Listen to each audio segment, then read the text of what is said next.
Linda Ridgway was born in Jeffersonville, Indiana, and presently lives and works in Dallas, Texas. She received her BFA from the Louisville School of Art and her MFA from Tulane University. Linda's work exemplifies the highest standards of skill and execution. As you will soon see, her work in bronze is nothing short of breathtaking. Although initially trained as a printmaker, she has spent much of her career attempting to make bronze a delicate medium.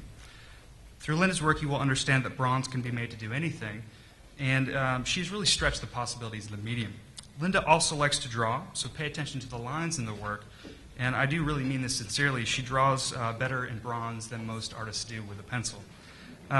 Linda's work is in the collections of the Dallas Museum of Art, the Modern Art Museum of Fort Worth, the Museum of Fine Arts in Houston, among others. She's represented locally by Dun & Brown Contemporary, as many of you know, and she's participated in several solo and group shows throughout Texas and the United States. Too numerous to list here, but also in your program there are a list of the recent shows. What I'd like to do is begin this by saying that Linda brought a film. So what we're going to do is an introduction to her work is show a film that the Dallas Museum of Art did called Community Voices, Materials, and Meanings. And one of the segments is on Linda, so you'll get to see her actually working and speaking about her work. So please help me in welcoming Linda Ridgway, and then we'll show you the film.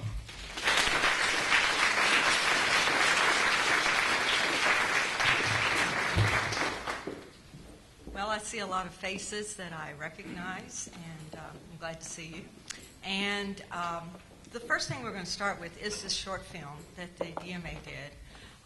And I think it will explain my process and how I've learned to work with bronze. I have been actually working with the media of bronze since 1987, and the master that I've been working with is Harry Gefford.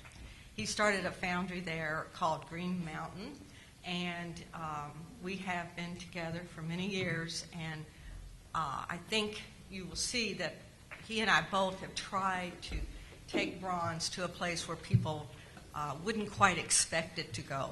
And so let's view the film, and then I'll talk a little bit about my work. Okay?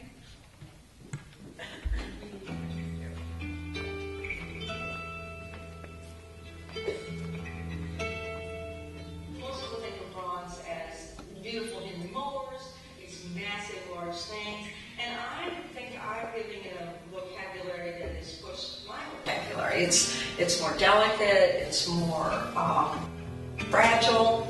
I really want to make bronze ephemeral.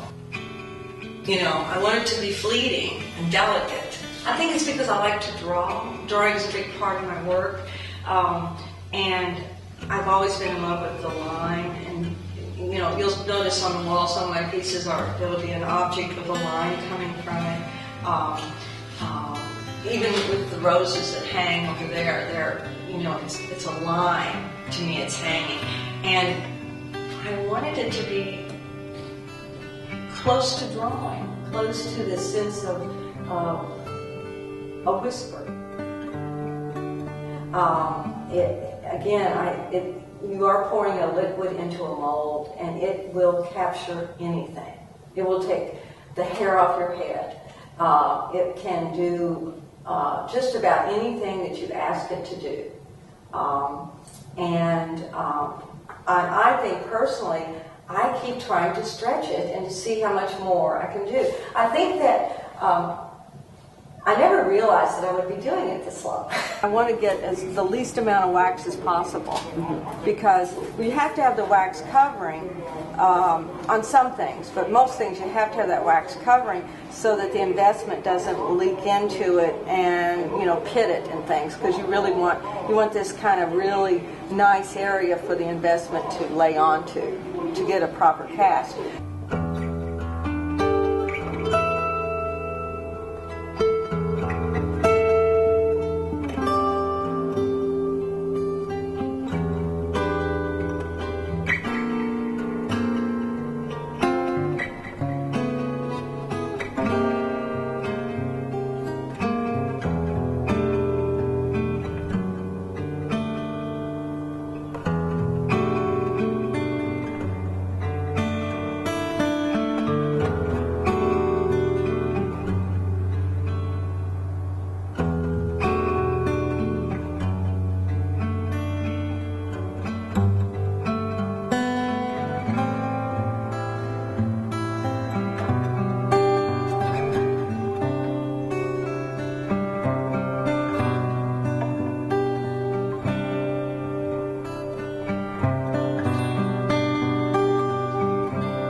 These are some of my rose leaves for the roses. And you can see that what I have to do is when I have the rose, I take them off, take them apart, and then they're screwed up. And you'll see there's a letter on each rose. I'm so picky. I want every specific rose just like I took it. So each rose has a key, and that's the letter E. Do you see? And then I've already cut the off of this one, and this one is going to go on this one, remember. And I'll cut all this off, and I'll silver solder that, and then I'll put my leaves on. And you can kind of see how sometimes I leave the stem to put extra leaves. And these are all finished. You can kind of see this has got a heated gesso patina that's put on. It's actual just regular gesso, but very, very thin. It's like super like water. And then I go back over that, and I do another thing that I've invented. To get that kind of graphite color, which I'm after a drawing effect again, I'm always kind of trying to find this drawing. Like on that, when you look at that piece over there, the shadow is as important as the object. And I wanted it to have a shadow color. Almost like I want it to disappear. And I want you to maybe look at the shadow more than you look at the object. And so I'm taking a 3D form and flattening it out. And so then this coloration, though, is done with graphite ink.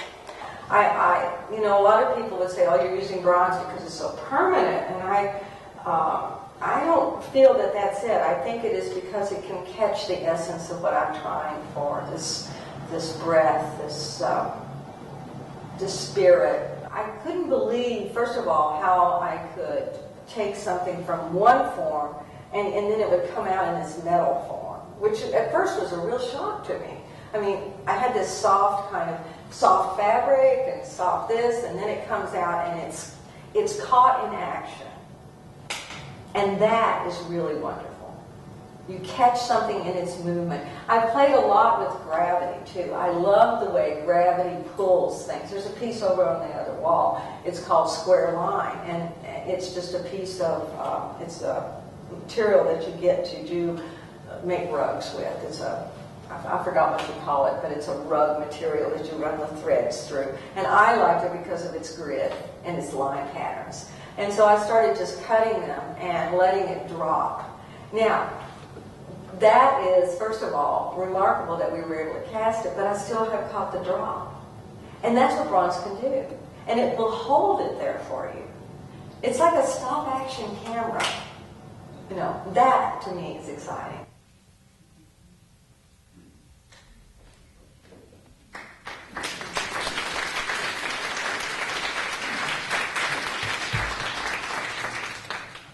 I decided that we should show that film first so that you have some idea of the process of bronze and what I have worked with over the years.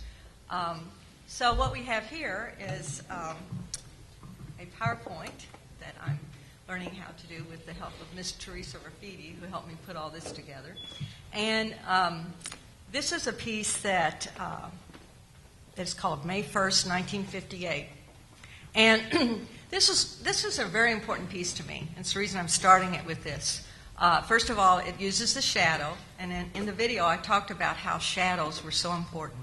But also, it's about where do your ideas come from as an artist? Where are all these things occurring? And much of the things that you bring forward are memories, ideas of joy and happiness and sorrow. And this was actually just a lace collar that someone had given me. And oftentimes people give me fragments of things, and I might put them in my studio for a long time, and then I come back and look at it. And I ended up actually suspending it in wax and hanging it on the wall. And it just reminded me of a crown. So May 1st is May Day, crowning of the Virgin, and of my childhood.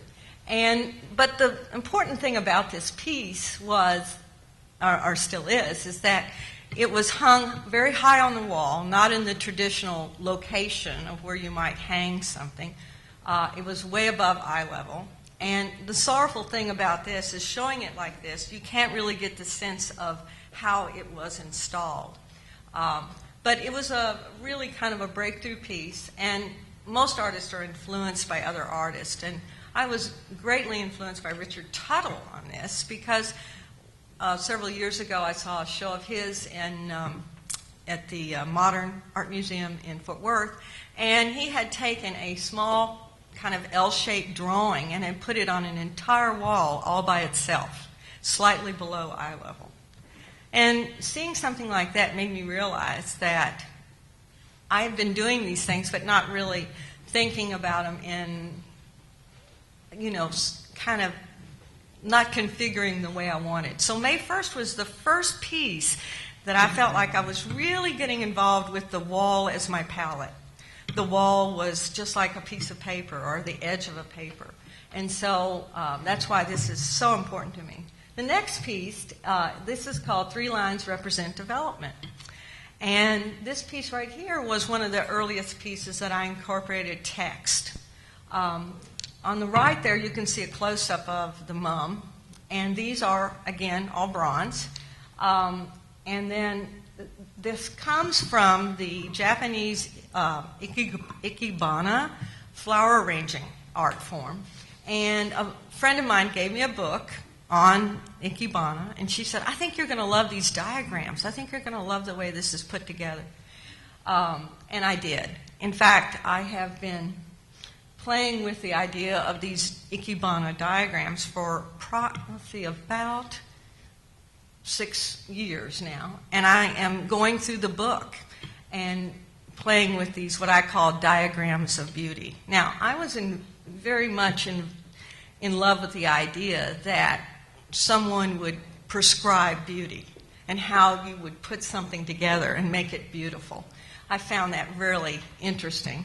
And so this is a show that was in New York at the Charles Coles Gallery, which no longer exists, I'm sad to say. But over to the far, in the center there, is one of the first diagrams. And I'm going to see if I can go, there it is, and now I'll go back.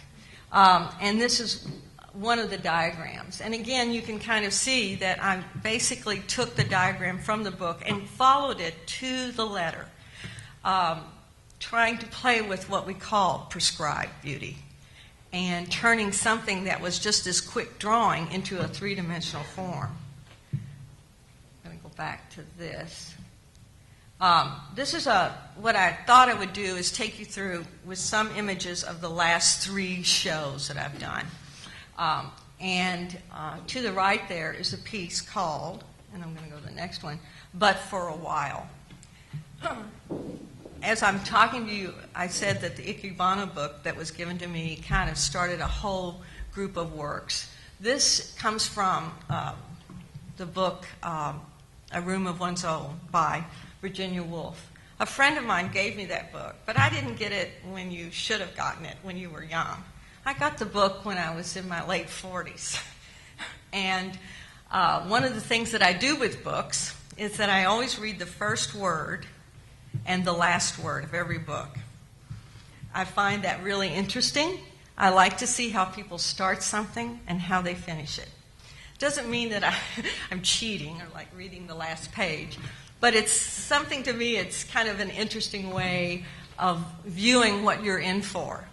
Now, this, But for a While, is pieces of crochet that a friend of mine named Gwen McGow, who has been helping me now for about 10 years working up the crochet pieces.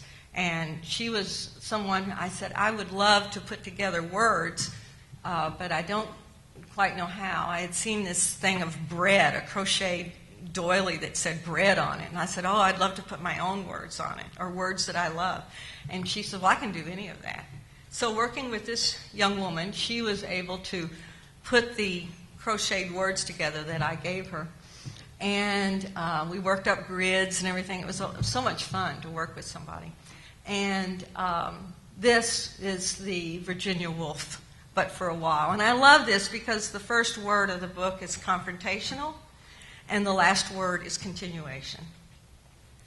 very much like how we start our lives. So this piece right here, I love the line quality too. The threads are pulled, the life is pulled apart. This is called Gathered Beauty, and of course it's one of the rose pieces that I love to work with. And as I said in the video, I kind of developed this patina, which is using actual printmaking ink and as its kind of surface texture. So it's like drawing or painting on top of this very hard metal and giving it a softness that you can't quite get any other way. Gathered Beauty is just what it says it is, in the sense that we think of the rose as this beautiful element, but don't forget the thorns, because part of life is there is this desire. We have this desire to see beautiful things. We're often surprised by the beauty, and that we want it to be near us, but always remember that there's other things attached to all of it. Again, the diagram. This piece right here is called Desire, and this comes from that same show. And it, on the wall, it hung very high, and that was something else I wanted to do. I wanted you to look up into it, look up at it. You'll notice to the right the shadows there. In all the shows that I do, I'm very particular about the lighting. I even write out little cards for people. This is the way I would like for it to be lit, because to me it's like finishing the product, finishing the image, finishing the art. And so the lighting is extremely important. In this, you can see these tiny little leaves. Those are actually silk leaves. I often incorporate with bronze non-conventional forms, very much like Degas did with the ballerina with the little dress. And so there are actual silk leaves that are attached to this. This piece here was in that show as well. And on the wall are two drawings. These are photo-type drawings, and I actually took pictures of sculpture in process. I think sometimes as an artist we're drawing, and I oftentimes photograph the sculpture after it's finished and use that as the starting point of another art form. Some people, they do the drawing and then build the sculpture. I'm kind of the opposite. I find that if I do too much of the drawing, I won't create the sculpture, because part of the act of creating is the discovery. And what are you going to do? So these are actually thorns that were cast in bronze, and then I photographed them, and then I took and had them scanned, and then went back in, and I asked the person I was working with who was scanning them for me and printing them, I said, I want these to be like ghost images. Because of my printmaking background, a ghost image to me is an image where we start. It's a whisper of a thought. And so these are ghost images, and then I went back in with graphite and drew on them and developed them, and I call it rebuilding them, making them again. The figure in the foreground is a bronze tablecloth that a friend of mine gave me.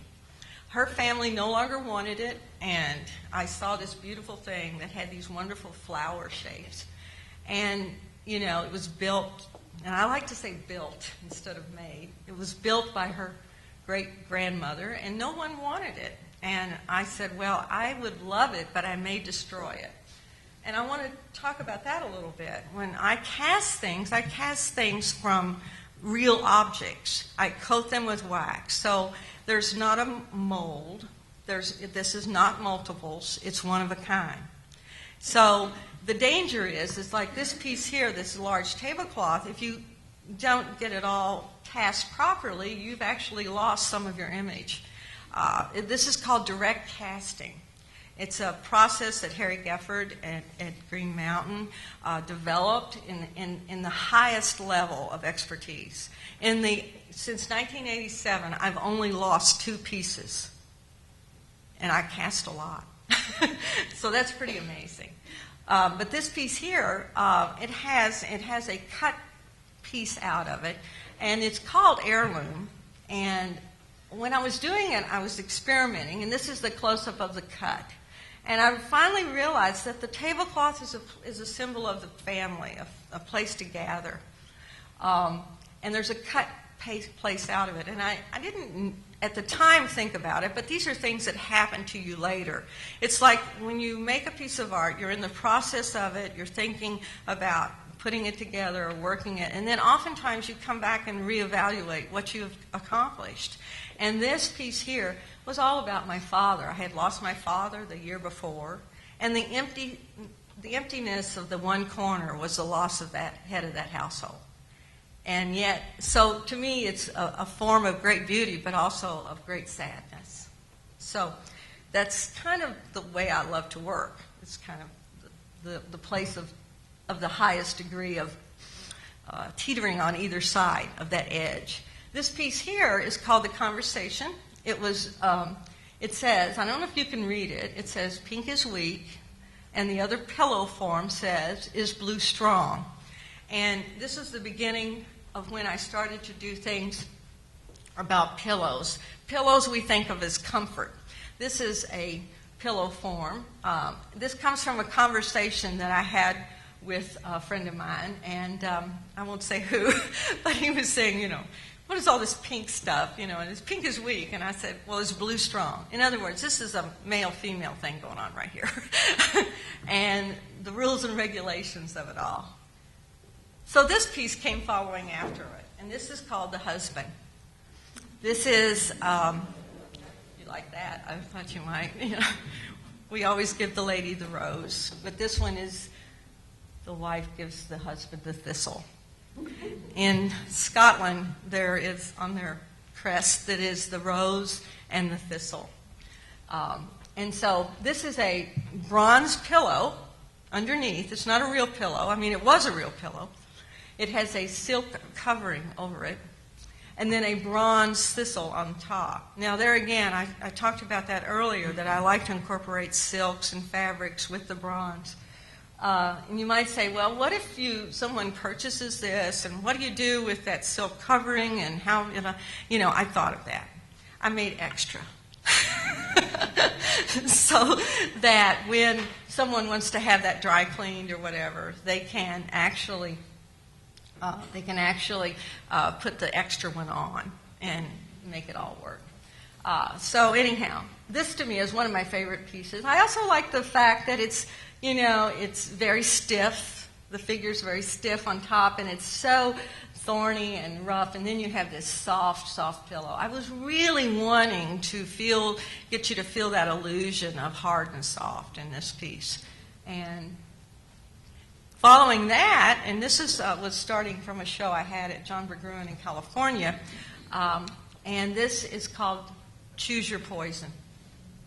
And you would say, well, why didn't you call it Guilt and Guiltless? Well, it's too obvious. But I like Choose Your Poison better.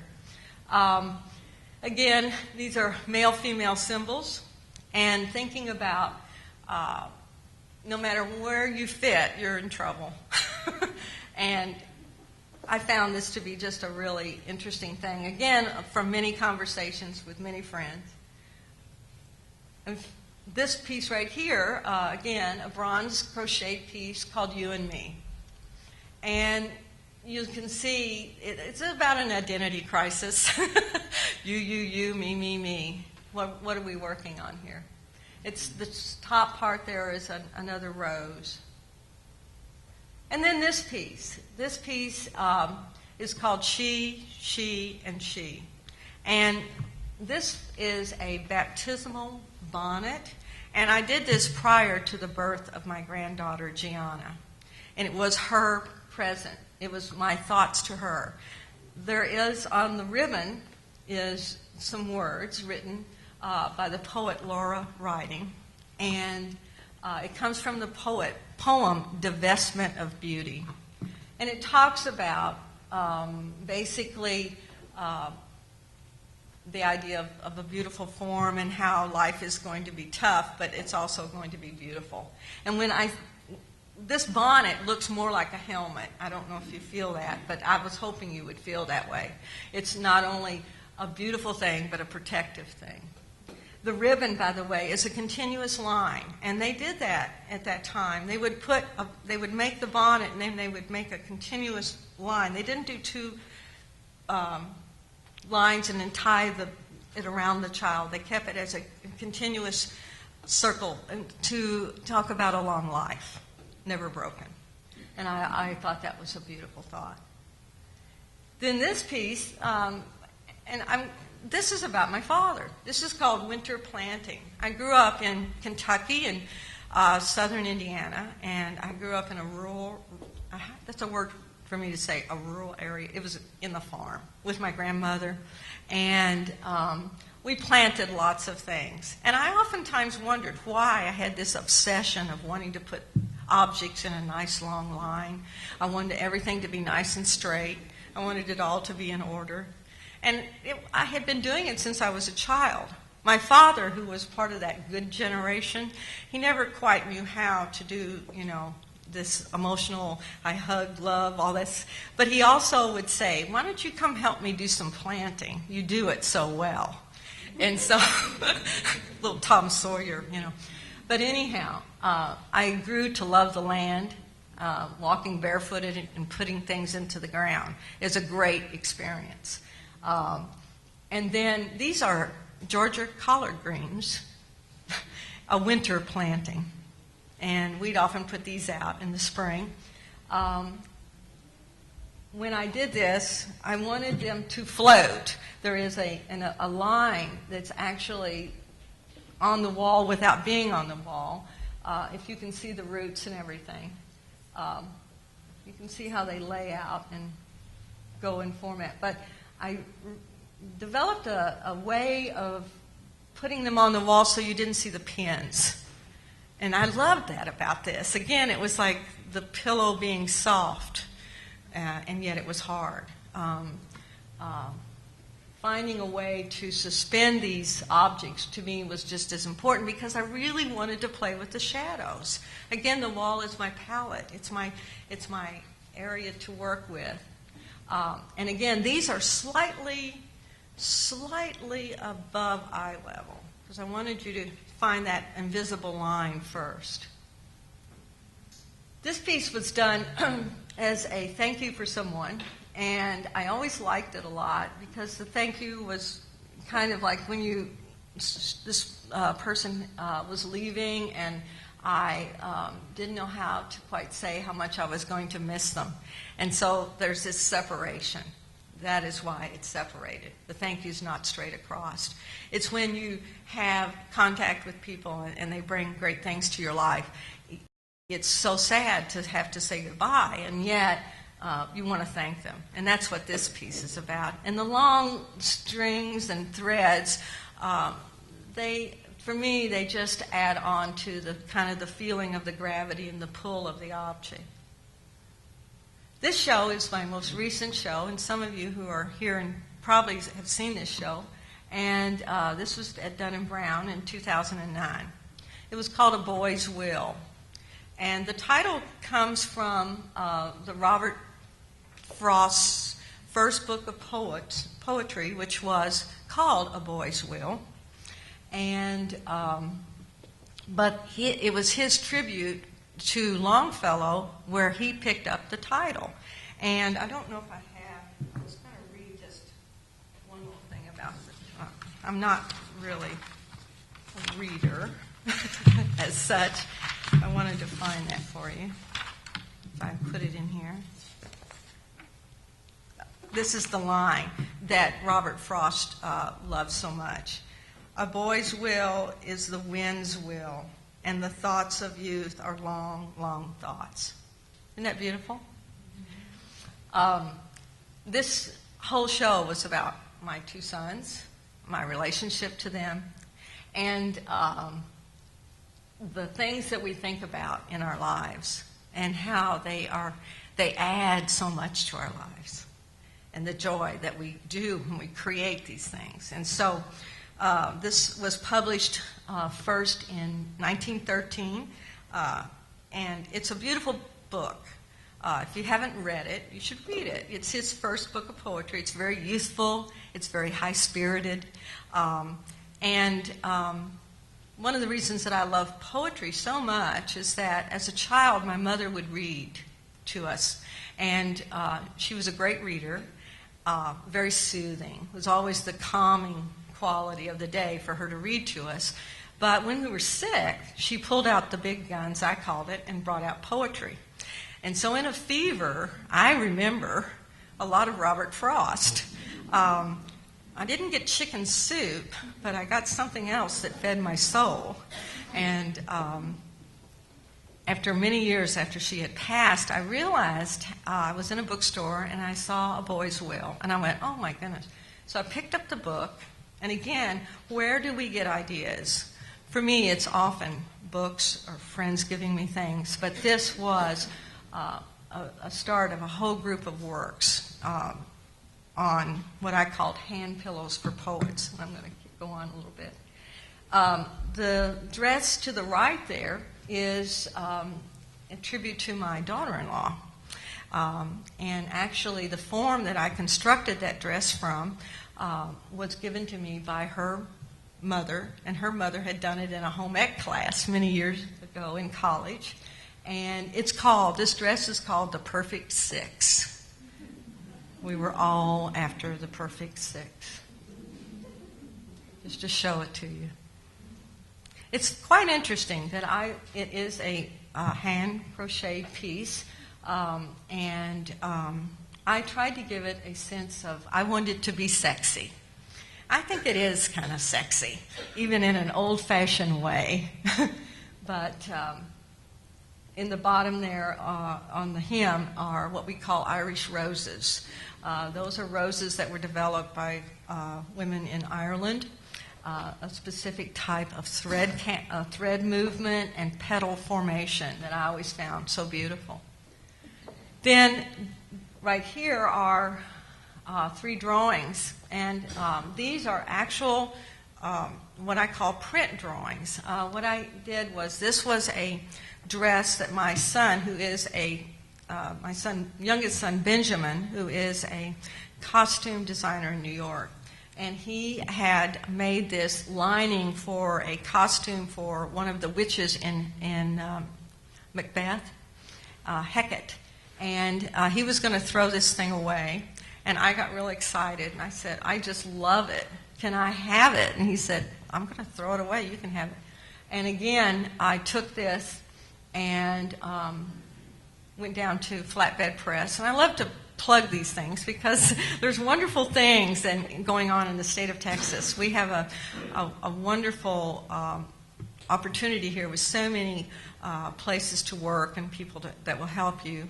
Flatbed Press is run by Catherine Bimberry, and she enabled me to print these large pieces first. And what we did was we did ghost images. And again, just like I had done with the drawings that I said I took the photographs of the sculpture, I created this much later than creating the dress, you see. And so it was like an added idea of throwing that in. These 3 forms were printed, and then I went back in and drew into them. And again, I drew into them in such a way that gave them what I called life. I put the center one up because when I finished them, I felt like this. These dresses they're large scale, as I think you could see. They're like 8 foot tall. And I just had a great time playing with these and working with them. And as I was drawing onto the forms and building layers, because when you print something, you lose a lot of its transparency. And what I did was, drawing back into it, I brought back its original 3D quality. Again, nursing it back to 3D. We do the same thing when I'm working with my bronze. I take something totally apart. In the video, you saw me holding the rose. I'm taking this rose totally apart, and then I'm putting it all back together again. That reconstructing is something I just really enjoy doing. You reconfigure it and build it back into something that is desirable for you. This is a large-scale piece, and this you saw the gathered beauty early on. That was the beginning, and then I did this large piece. I wanted it to be haphazard and kind of like it had been thrown on the wall. But again, dealing with gravity and dealing with this kind of diagramming on the wall. This is another one of the crocheted pieces, but I started, before I cast the pieces, I started printing them. And I've been doing that now for about 5 years. And so anything that I have made words out of, I print it first. Then I go back in and draw into the prints, and then I cast them. This is a line from a Robert Frost poem, and it is, I dwell in a lonely house, I know. Now, a lot of people think of this as very sad. It comes from a poem called Ghost House, and if you've ever read it, it's a beautiful poem. It's a poem about memories. It's not a sadness. It's about how we bring back memories and how things continue to live on because of those memories. It's very beautiful. And again, working with Catherine, I actually printed the form, and then I went back in and hand drew on it to make it dimensional. It was very flat until I drew into it. Excuse me. This is the bronze that I made from it, and I wanted it to be lost. In other words, crumpled up, used and abused, you might say. And but also, again, a nice rhythmic kind of line, a tossed line. In the same show, I wanted to pay tribute to the people and the poets, my family and the poets who basically would get me started. Like, I don't know how every artist works, but sometimes when I am lost and don't know how to start something, I just go get some books, some of my favorite poems, and just sit down and read and get quiet and get calm. And for me, poetry does that.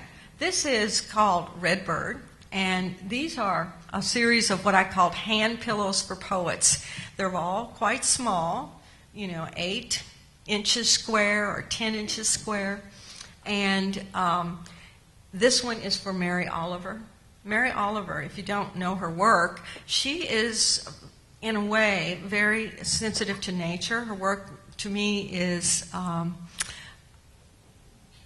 it's just kind of like these beautiful thoughts on nature and life. And she's still alive. In fact, the DMA had her come in last spring, and I got to hear her speak, which was wonderful. She was a great reader. She did a great job.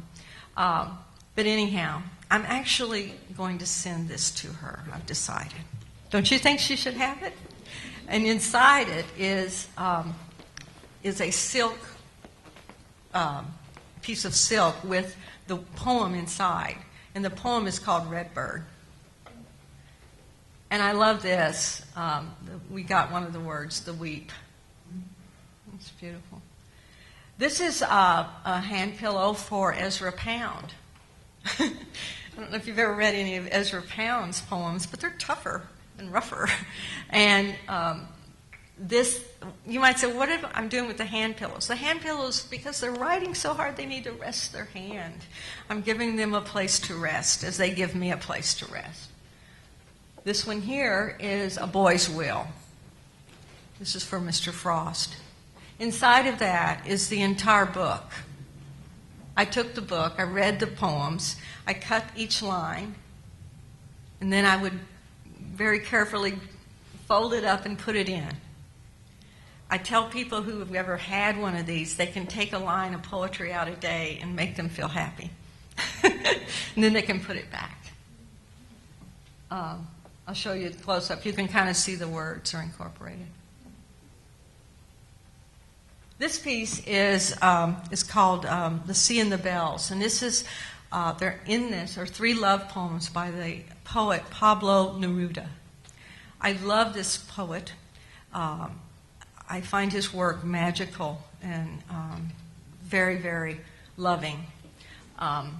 This piece of lace was given to me by a friend, a very, very close friend, in Venice. And so this, is, to me, is a very important piece about love.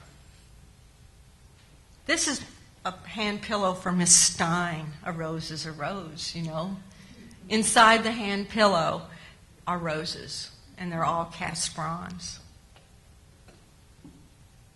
And then this, and I'll try to read that. You probably can read it. He turned out the light and went into Jim's room. He would be there all night, and he would be there when Jim waked. I love the way that's worded. Waked up in the morning.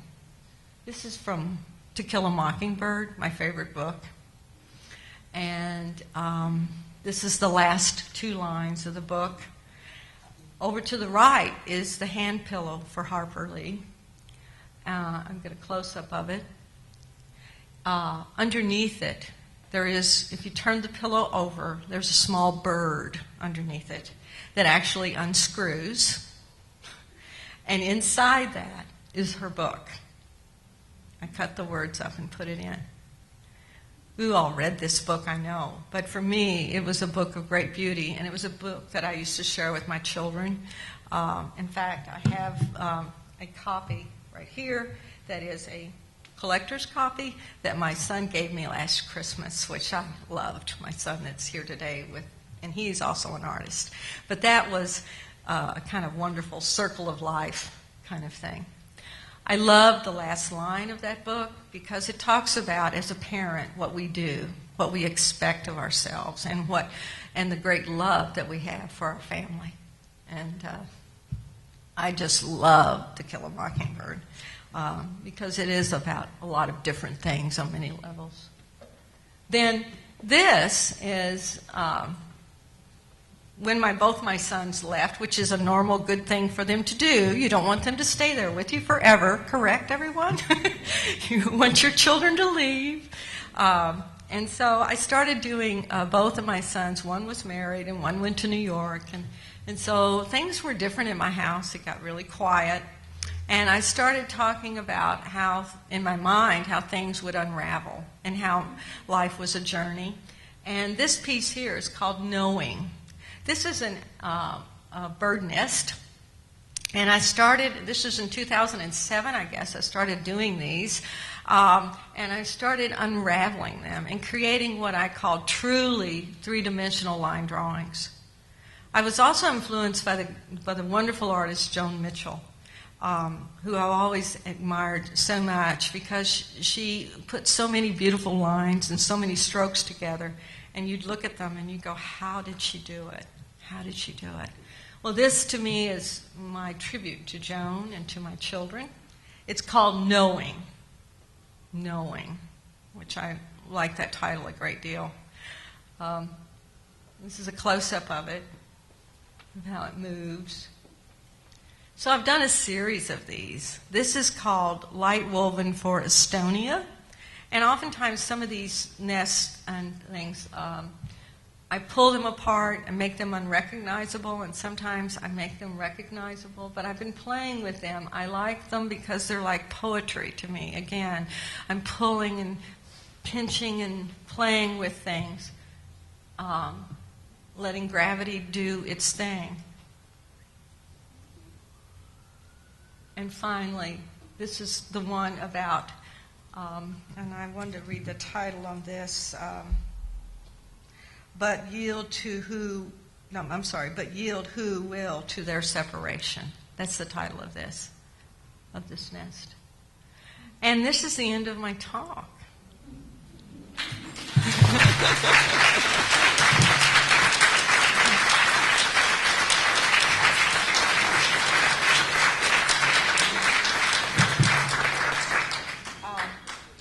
Yes, you have a question? Yes.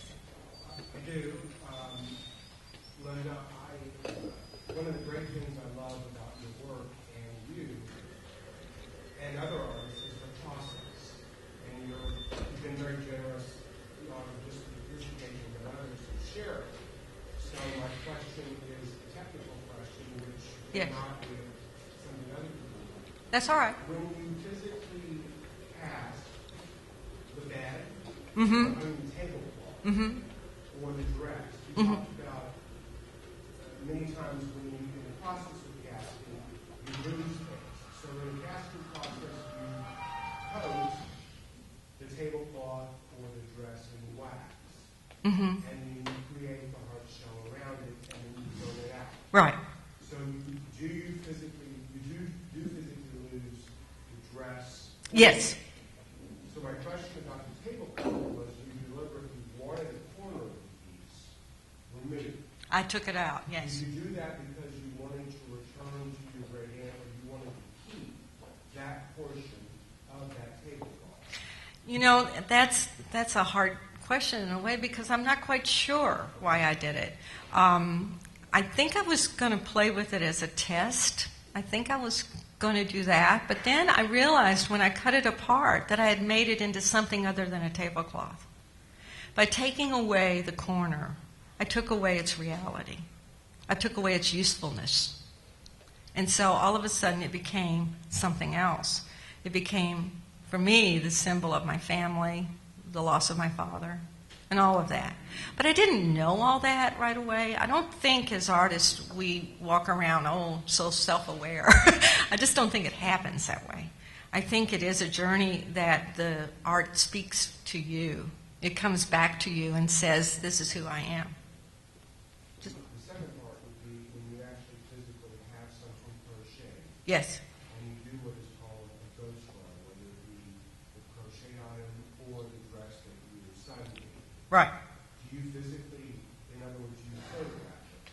So do you take, when you did the print, did you take it, the object, the crochet object, to flat bed, and then they printed it with a wet piece of paper on a Right. glass, Right. and then you got this first image, and then you were able to cast the Yes. actual object. Yes, I was. And when you cast the object, did you purposely weave it like that? Yes. Okay. I did.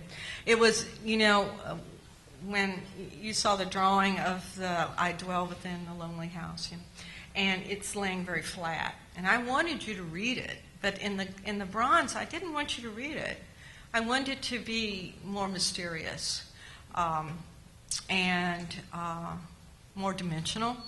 And so I actually coated with wax and kind of kept playing with it, kind of like this organic line that I wanted it to become instead of this geometric grid with words.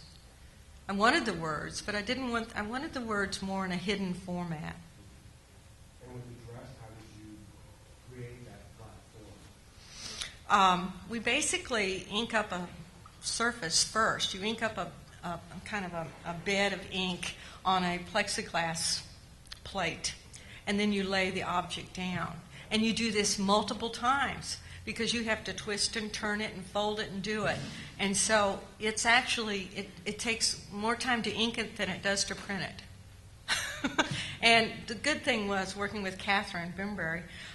She is so accommodating. She's so wonderful that when I go in and say, this dress, by the way, the one that the drawings could not be cast. It was too fine. It was too thin. And we literally destroyed it when we printed it. We lost it. And that sometimes happens. And it also happens with my bronze. I lose the object. And but that's okay. I've replaced it with something else that is this kind of tough thing, even though it's very delicate. So this dress was 3 different, you told me that they were different. I did different You configurations. printed it so you got the best image and then you drew it. Right. Thank you very much. You're welcome. You're welcome. Yes. But there's somebody back there. Yes. Yes. Oh. I think your work is really beautiful, and it's reminded somewhat of the works of Louis Comfort Tiffany with the botany relationship. Uh-huh. But I think your work is very, very nice, and appreciate you making it available today. I am curious for some of the pieces, which might be perhaps, if we could call them stockier. Have you ever tried three-dimensional printing? I haven't, but I was approached by a friend of a friend who wants me to try that. And maybe I will. I'm still young enough. another application of that technology, Jade Leno, who has an extensive collection of cars for which no parts are available, uses that to create parts. Oh. For this auto. I need to investigate this. You know, I'm not a very good computer person yet, so I'm slowly learning. And so much of this relies on that. And I actually just bought a new laptop, an Apple Mac Pro, guys, and I'm getting there, and I'm trying my best. I've actually only used things for the, to try to get away with not using it very much. But I'm slowly being drugged into this 21st century, so it's working. SMU has one of those, and Jay Sullivan draws in the computer and does that. Yeah, I saw one of his pieces. Yes, Yeah. do that. Yeah, a young artist friend of mine, Sean Smith, he just came into town last fall and started working with a company here in town that is actually doing that. I just haven't figured out quite how I want to do something like that yet. I guess I need to just have more kind of leeway and say, it's like the working relationship that I have and have still with Harry Gefford is that we've known each other for many years. He's my partner. He's my love of my life. And he's also this great expert who I would say to him, and I did this early on when I started casting, I'd say, okay, can I take this piece of wire and turn it all up like this, and can I do this with it? And he'd go, no, that won't burn out. And I'd go, oh, okay. And then he'd say, you have to use something that's going to burn out. And so we went into all these different things. And so talking about doing this 3D work, I would have to find someone like I have with Catherine. I think that's what you have to do as an artist. You have to find people that are sensitive to who you are and what you want. It's hard enough, in a way, to find what you might want to call your voice, which is so cliche, but it is. It's hard enough to find how you want to speak because, art is I feel like sometimes I put those words out because I really want you to see what I'm talking about. And so it's this kind of place. And so you do need someone you trust. It's almost, I call working in sculpture is like working in theater, is that you have to have people who understand what you're doing, and you have to work in a cooperative atmosphere to put on, quote, the play. In other words, that piece I showed you May 1st that went up on that wall, it was not just a piece about my childhood. It was a piece about Richard Tuttle and about and my life as a kid and love of flowers and my religion and all of this stuff is built up into everything you do. And so to trust someone enough to work with them, it's a wonderful thing when you do find someone, And as I said, he and I have worked together over 20 years. And so I feel like now I'm actually starting to understand what bronze does. Does that make sense? I don't think you do it with one or two things, Even with my printing, I've been printing for 30 years and playing with the prints and drawing with them and different things like that. I just think it takes time, Yes?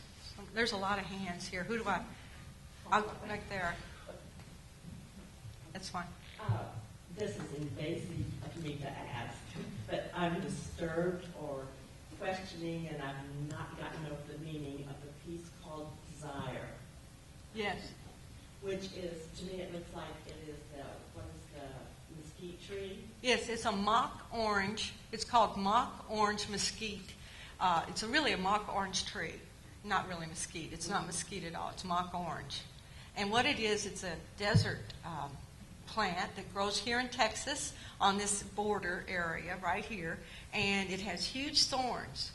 And I love it because it's so dangerous. And that's why it's called Desire. Desire is dangerous. It's wonderful, but it's also quite dangerous. Okay. Does that help? Yeah. Yes. Thank you.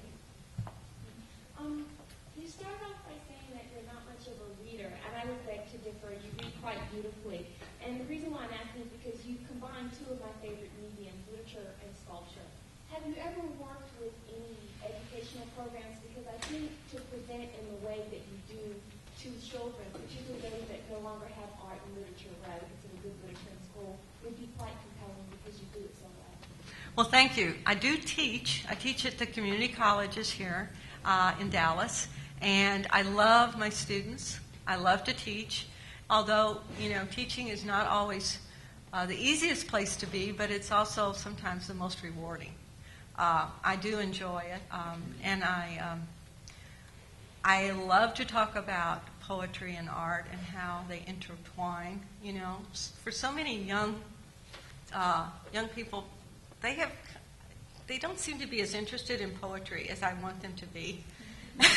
In fact, I have a design assignment that they have to read a poem and work with it, just so that I could just wake them up and say, this economy of words is like what the artist struggles to do with their images. It's the same place. It's the same place to go. Yes, sir. For me, the visual perception of something depends on my knowledge of the physical properties of the material of which it is made. Yeah. Now, as I see the flat images of your sculptures, I cannot really test my hypothesis, but I'm asking you to test it. If you look at an object which in the original is made of soft, pliant, like cotton or fabric, and then a cast of the same object which is made in bronze, which is brittle, I think that's the prime part of bronze, which is brittle.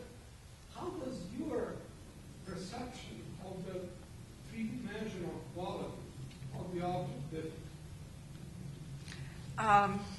Well, it's like I said in the video. I'm basically trying to capture a sense of gravity, a sense of movement, something that I can see in it, even if it's laying flat on the bed and not propped up or not developed. Because that, in a way, is what I do when I make things dimensional. Sometimes I take dimensional things and flatten them, and then other times I take flattened things and make them dimensional, like the dress. The dress was flat. Now, what filled it out was the body. You put the body in the dress. In fact, a lot of young men have told me they really like the dress. And I think they like the dress because they see the form. They don't notice the dress, they're noticing the negative. I want you at times to be aware of the negative. A good friend of mine, a ceramicist, once said that for him the most important part was the space inside the pot, not the pot. And so in essence, what I'm talking about with the dress is not the dress, but the space that the dress encloses. And so I think, is that a way of answering? That's how I see it. I mean, that's what I'm after. I don't know if I made it. Sometimes I think I got it across, that what I'm thinking, but that's not really necessary. In essence, art is for you. It's your decision. You add the finishing touches. You finish it for me. I can control it. I can light it. I can tell you how many feet up I want it on the wall. But then it's your voice. You're the completer to the project. Also, very remark, since we're in a beautiful museum, it was interesting to see your helper banging with a hammer on a work of art which we then are forbidden. That was me. That was me banging on the hammer. I feel better. That was actually me. I was involved in that pour. And I actually, because this is a small operation, Mr. Gefford, or Harry, when he started this in the early 80s, he had a crew of 5 or 6 people. And then 10 years ago, he retired. And now it's only myself and him, and we have one assistant that helps us. And so we literally pretty much do everything. The only thing I don't do in the process is the dipping, which is you dip it in this investment, and I don't actually pour the bronze. I used to, but I'm not as strong. I don't know what's happened, but I can't pour, that heavy a material. But I can definitely take the investment off. And The investment, which is called ceramic shell, is so, the formula is so much better than it used to be when I was a young student. I mean, now you just take that hammer and you whack it, you know.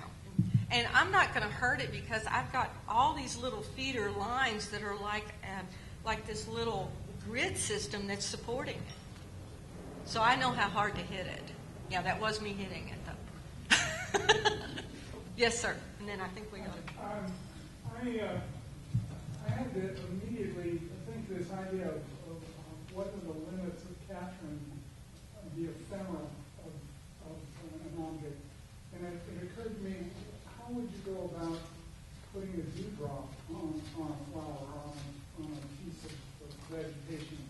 Can't do it. The interface between verisimilitude and artifice. Mm-hmm. I mean, as a project, I could think of what you'd have to do to put a dewdrop on a rose petal and cast it, but it would involve cutting out away from the real dewdrop and making an artificial dewdrop. Well, what you may end up doing, sir, is that what might be fun is for people to imagine that the dewdrop was there when it wasn't.